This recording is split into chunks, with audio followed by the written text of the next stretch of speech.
It's 2 in the morning. Your eyes are closed, but your brain isn't. You're running through tomorrow's meeting, replaying something you said 3 days ago, planning next month, worrying about next week. Your body is begging for sleep, but your mind keeps spinning. And the worst part?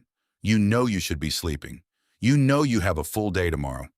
And that guilt, that awareness that you're sabotaging yourself, it makes the spinning even worse. This happens to so many of you. You're not broken, you're not lazy, you're not lacking discipline. What's happening is that your nervous system has gotten stuck in a state of hyperarousal, a biological state where your brain is running at high alert, even when there's no real threat. And when you understand what's actually happening in your neurochemistry, you can stop blaming yourself and start protecting your mental clarity. Here's what you need to know. Your brain has a system called the Reticular Activating System, or RAS for short. Think of it like a security guard for your consciousness. Normally, this system filters out background noise, the hum of traffic, the feeling of your shirt on your skin, routine thoughts. It only raises the alarm when something feels novel or threatening. But when you're chronically stressed, anxious, or overstimulated, this security guard stops trusting the all-clear signal. It stays at high alert, constantly scanning for danger, constantly cataloging problems, constantly keeping you in a state of readiness. And that readiness feels a lot like racing thoughts. Add to this what researchers call the hyperarousal response, a state where your amygdala, the part of your brain that detects threat, becomes hypersensitive.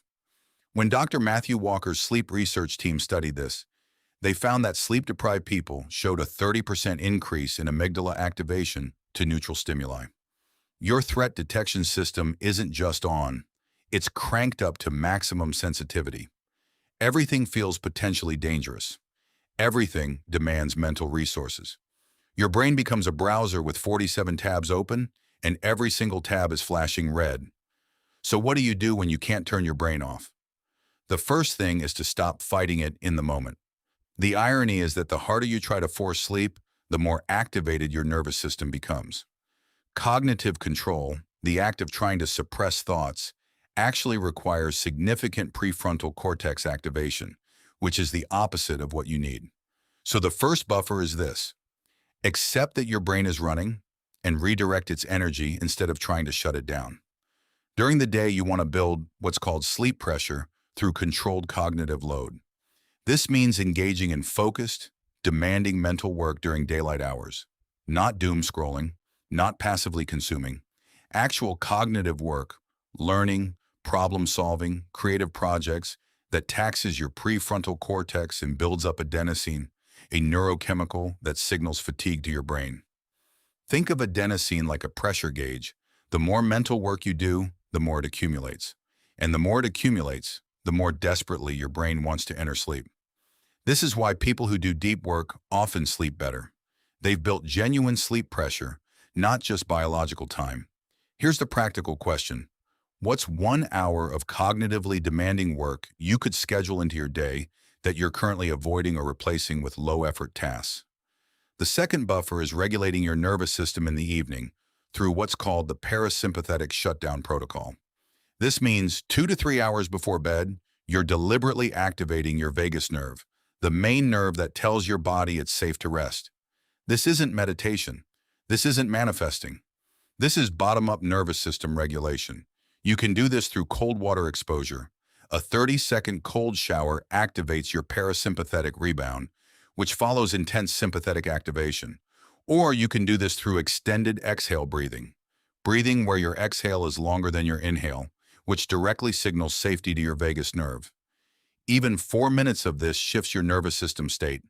You're essentially telling your body it has permission to stop running the security protocols.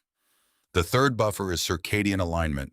Your brain becomes hyper-aroused when it's confused about what time it is.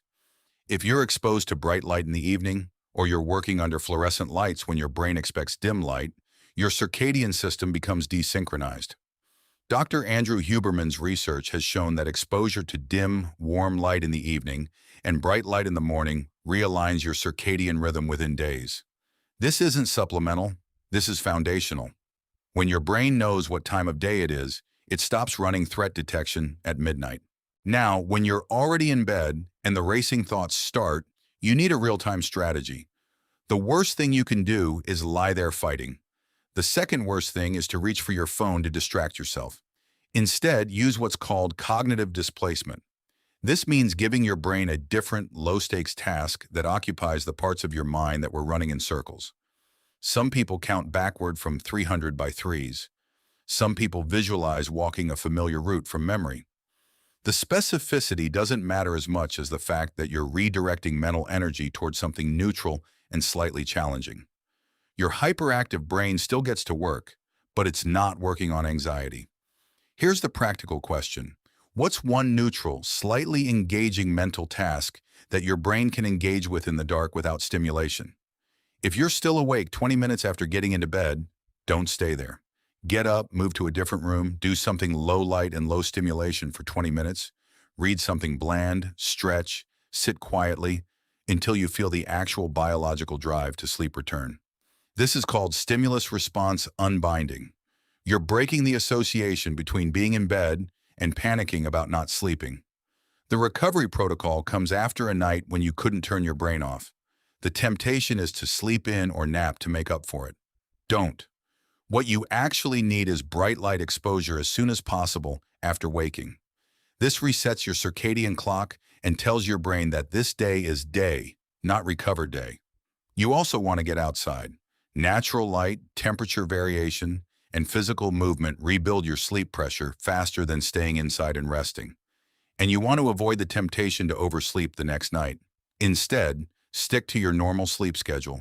Trust that tomorrow's sleep pressure will naturally accumulate and resist the urge to compensate. The hardest part of all of this is that it requires accepting a temporary trade. You have to do cognitive work during the day, even when you're tired from last night. You have to go to bed at your scheduled time, even when you're anxious about sleep. You have to trust that if you stop fighting your racing brain and instead redirect it, regulate it, and align it with your circadian rhythm, it will eventually settle. And here's what nobody talks about enough. The fact that you're aware of the problem is actually a sign that your brain is working. You're noticing patterns, you're recognizing when something isn't right. That's not a weakness. That's sensitivity. That's intelligence. Sometimes your brain stays on because it's been given legitimate reasons to worry. The work isn't to turn off that awareness. It's to give your brain genuine safety signals through nervous system regulation, cognitive work, and time-based structure. And once it has those signals consistently, the racing thoughts don't go away overnight, but they do settle. They quiet down. And you get to keep the alertness and the care that made you sensitive in the first place. You aren't failing at sleep. Your nervous system just needs the language it understands: safety, structure, and genuine rest earned through real cognitive work.